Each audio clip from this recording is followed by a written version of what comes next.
தேவனுடைய வல்லமை உங்களை சந்தோஷிப்பிக்கிறது. தேவனுடைய வார்த்தை உங்களை சந்தோஷிப்பிக்கிறது. எனவே அதிக நேரம் தேவனுடைய வார்த்தையை வாசிக்க இடம் கொடுங்க. ஆமா, ஃபேஸ்புக்கு, ஆமா, சோசியல் மீடியா அவசியம். ஆனா அதிலே இருக்காதீங்க. ஆமென் சொல்லுங்களேன். அப்ப அதிலே காலங்கள் இருக்கும் பொழுது நேரம் விரயமாய் கொண்டிருக்கிறது.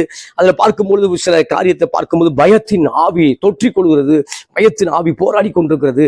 பயத்தின் ஆவியை நான் மேற்கொள்ள வேண்டும் என்றால் நான் இயற்கையாகவே தேவனுடைய வார்த்தை அதிகம் சிந்திக்கிறவனாக, தேவனுடைய வார்த்தை அதிகமாக யோசிக்கிறவனாக இருக்கும் பொழுது அந்த ஆவியிலிருந்து நான் வெளியே வர முடியும். ஆமென். இன்றைக்கு வாலிப தம்பிமார்கள் அந்த ஆவியிலிருந்து வெளியே வாருங்க.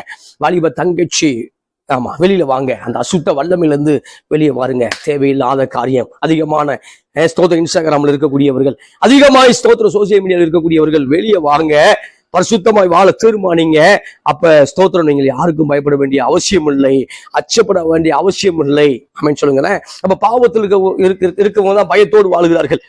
தேவையற்ற உறவுகளுக்கு பயத்தோடு வாழ்ந்து கொண்டிருக்கிறார்கள்.